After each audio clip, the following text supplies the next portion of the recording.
mostrando já os impactos do sistema de mobilidade, então, na qualidade do ar e no clima, e no consumo de energia. Aí é uma coisa curiosa que eu gostaria que eu acho que valia a pena depois o debate ser centrado nisso. Quem trabalha com meio ambiente e transporte, vamos lá, você tem 2 caminhos para reduzir que não são excludentes. Para reduzir os efeitos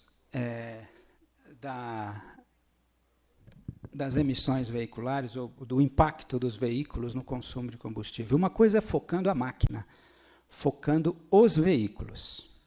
Melhoria tecnológica nos veículos e substituição de combustíveis, que é o que está à esquerda aqui. Uma outra coisa é você ter o foco na mobilidade, onde eu destacaria 2 coisas importantes. Uma é a modificação de modal, não é? A transferência modal para modos de transporte coletivo. E a outra é a própria redução da necessidade de viagens. Isso está mais associado ao a uma interface entre o planejamento da mobilidade e o planejamento urbano. O adensamento populacional em torno de eixo de transporte, de centralização, enfim. Eu tenho um conjunto de políticas, de iniciativas e mesmo de projetos que você pode ter nessa direção e nessa. O curioso é que, e aí não é uma especificidade apenas brasileira, mas aqui é muito sério isso, que quem trabalha com meio ambiente no Brasil, ele tem, e a legislação toda empurra você para isso. Eu venho do trabalho da área de meio ambiente. A formação das pessoas é nessa direção, é para trabalhar com o lado esquerdo. É com o avanço em tecnologia veicular. E nós temos várias iniciativas dessa no país. Nós temos um programa de controle de poluição veicular desde 86, né, que melhorou muito a tecnologia veicular, mas é aí. Recentemente, o governo federal lançou o programa Inovar Alto, que oferece incentivo fiscal, ou a renúncia fiscal, para automóveis, e tendo como uma das contrapartidas a melhoria da eficiência energética, orientado para o transporte, e nesse caso ainda transporte individual. Fonte de energia mais limpa para o transporte, nós temos uma história com etanol, temos experiência com isso, também foi orientado para o transporte individual, além de ser o foco em veículo. Não é? E há muita discussão no país sobre a necessidade de renovar a frota de veículos para melhorar o desempenho ambiental dos veículos, né? É uma outra alternativa, muito se discute sobre isso. E a inspeção e manutenção, né? Que inclusive aqui na cidade de São Paulo foi objeto de controvérsia, de discussões nos últimos anos. Todas essas iniciativas orientadas para o veículo, para a melhoria do veículo. E quando você vai para a área de energia, quem planeja e estabelece metas no país de eficiência, também tende a olhar ao lado de cá. O governo está lançando para consulta pública, o governo federal agora, o Plano Nacional de Energia 2050.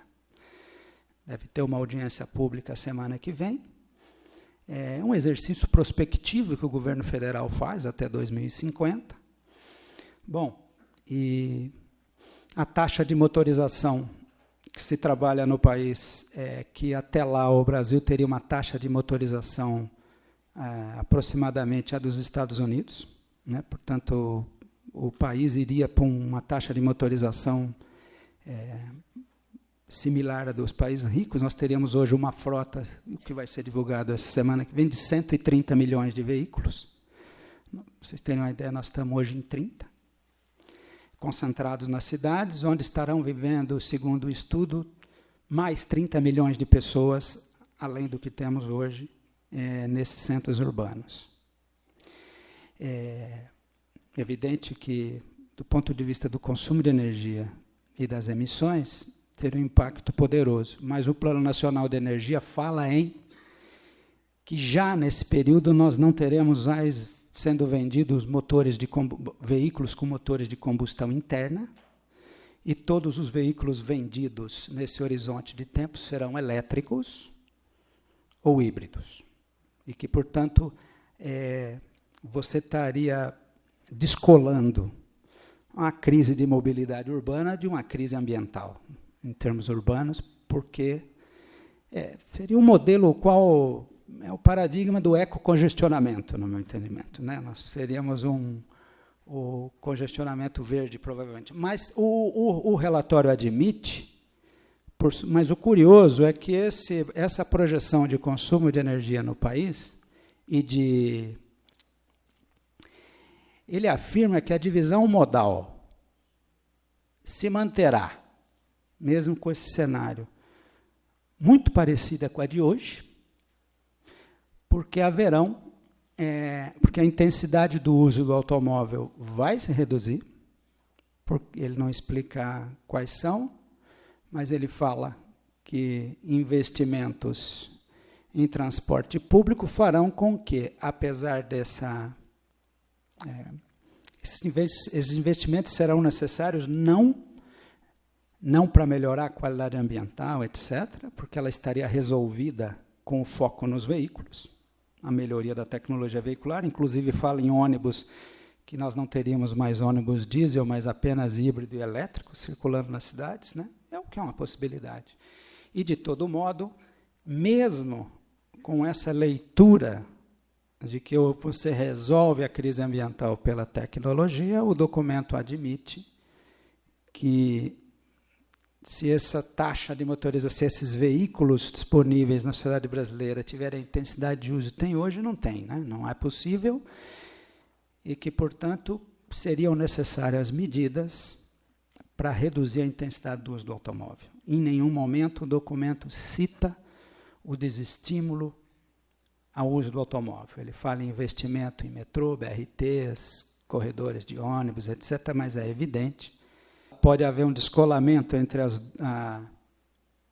o que não resolveria a crise de mobilidade urbana, não é?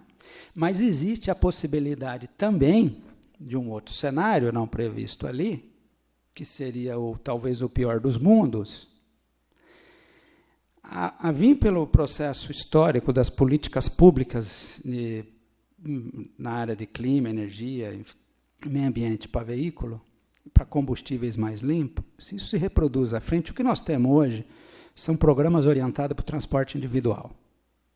Hoje nós temos incentivo fiscal para automóveis híbridos e elétricos sendo desenhados.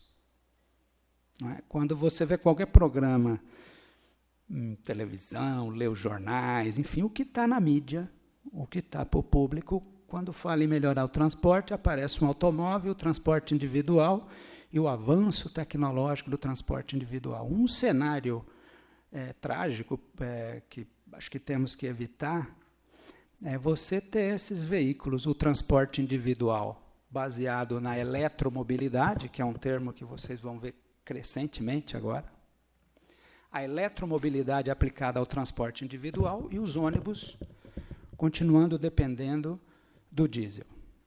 Esse é um cenário futuro onde não só você separa a crise ambiental da crise de mobilidade urbana, como uma possível transferência modal do transporte individual para o transporte público vai ocasionar um aumento de emissões de poluentes e de gás de efeito estufa.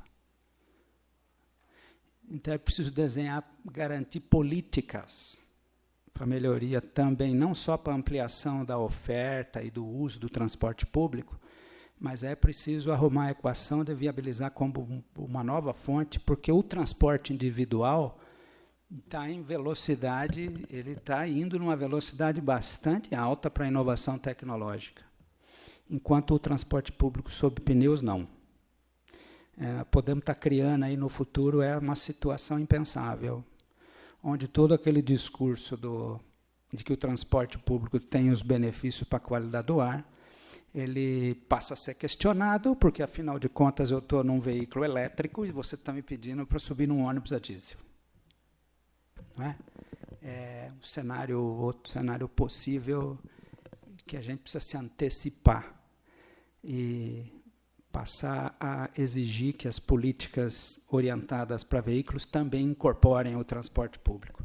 Mas, evidentemente, o enfrentamento da crise de mobilidade urbana não se dá à esquerda aqui, se dá ao lado direito. E esse seminário aqui, ele trata especificamente de uma questão que é o instrumento, um deles, que é o instrumento de desestímulo ao uso do automóvel, que se esse futuro tecnológico brilhante aí que está sendo desenhado, né, da solução tecnológica do transporte individual, que viria dentro de 30, 40 anos, se nós falarmos num horizonte de 10, 20, independente disso, você tem que usar políticas de melhoria da mobilidade urbana para melhorar a qualidade do ar, sim, e para reduzir a emissão de gás de efeito estufa. E aí tem um desafio institucional no país muito grande, porque quem trabalha com o meio ambiente não tem instrumentos.